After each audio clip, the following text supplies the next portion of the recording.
You analyze a chart, spot the perfect entry, and execute your trade. For a few minutes, everything is moving exactly as planned. Then, without warning, the momentum violently reverses. The market snaps shut on your position, hitting your stop loss. When you trade using only a single time frame, you are effectively operating with blinders on. You might have read the short-term price action perfectly, but you are completely exposed to massive, overarching macro forces that you simply cannot see. To stop getting caught in these fake-outs and false signals, we have to remove those blinders. We do that by adopting a multi-timeframe strategy. Instead of staring at a single screen, we are going to build a structured framework using 3 distinct views: an analysis timeframe, a higher timeframe, and an entry timeframe. Aligning these specific perspectives replaces chaotic chart guessing with a disciplined, high-probability trading system. Step 1 is establishing our baseline. We start by opening the 15-minute chart, and for this example, we will use the euro to US dollar currency pair. Looking at this 15-minute chart, the individual candlesticks can be distracting. To clarify the structure, we temporarily toggle our view to a simple line chart to strip away the noise and isolate the exact highest and lowest price points. Observing these clean, uninterrupted swings reveals the general directional bias of the market. Right now, we are carving out a clear pattern of higher highs and higher lows. Buyers are in control, so we only want to look for long positions.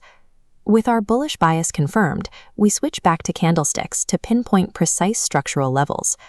We locate an impulsive move that left an imbalance, a fair value gap in the price action, and we mark this area as our green demand box. Next, we map the sell-side liquidity. We identify the recent support level just above our demand box and draw a line. This is exactly where eager retail traders have placed their stop losses. We expect the market to sweep those stop losses to gather liquidity before bouncing off our fair value gap. This specific intersection of demand and liquidity is our optimal trading zone. If your 15-minute chart looks messy, directionless, or lacks these clear structural markers, you close the chart and walk away. You do not force a setup. By establishing this baseline, we ensure we are only hunting for trades with clear structural backing. However, we cannot safely execute an order just yet. Before we miss capital, we move to step 2, zooming out to the 1-hour chart. We have to validate that our 15-minute bias actually aligns with the bigger picture. Switching over to this 1-hour view, we check if our short-term setup contradicts the overarching macro trend. Here, we can see the long-term downtrend has flattened out, failed to push lower, and is now curving into a fresh upward trajectory. We also use this macro view to map out major resistance barriers. We trace the highest structural ceilings, the heavy supply zones, that could easily crush a smaller timeframe trade. For our trade to survive, the 1-hour chart must confirm our bullish bias, and there must be ample empty runway between the current price and that upper macro resistance. If the price was already rejecting off a 1-hour supply zone, we would have to cancel our trade. Heavy macro resistance will completely overpower and destroy a 15-minute demand setup every time.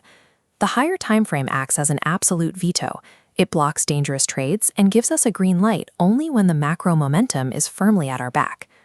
With the macro wins confirmed, we move to our final step. We zoom all the way down into the 5-minute chart to time our exact execution. On this tightly zoomed 5-minute view, we patiently watch the price aggressively drop. We wait for it to sweep the liquidity and pierce directly into our mapped optimal trading zone. It is extremely dangerous to enter a long position the moment the price touches this box. Heavy, short-term selling pressure can easily blow right through your demand level, resulting in an instant fake-out. Instead, we sit on our hands. We wait for a market structure shift, a massive bullish candle breaking and closing above the recent bearish structure. This provides confirmation that buyers have violently regained control. This structural shift confirms the aggressive drop was a liquidity trap, designed to clear the market before the actual move higher. Now we can safely execute. We place our buy order precisely at the pullback of this newly formed 5-minute demand block. To carefully manage our downside risk, we tuck our stop loss firmly underneath the fair value gap. If the price breaks below that, our thesis is wrong, and we exit the trade immediately. Finally, we set our take-profit target high above, aiming for the opposing buy-side liquidity pool that we identified earlier. By holding our fire until we reach this lowest time frame, we protect our capital. We demand mathematical, structural proof that momentum has shifted in our favor before a single dollar is ever risked. The heavy lifting is done. With our entry triggered and our risk parameters strictly set, we let the market do the rest of the work. The price gathers momentum, respects our demand zone, and slices through to hit the take-profit target. This checklist outlines the exact protocol you must follow for every single trade moving forward. First, map your direction and trading zones on the 15-minute chart. Second, verify the macro trend and resistance on the 1-hour chart. Third, confirm your entry with a structure shift on the 5-minute chart.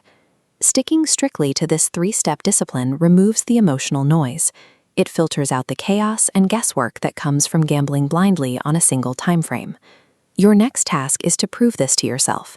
Open your charting software, select a single asset, and backtest this exact sequence repeatedly.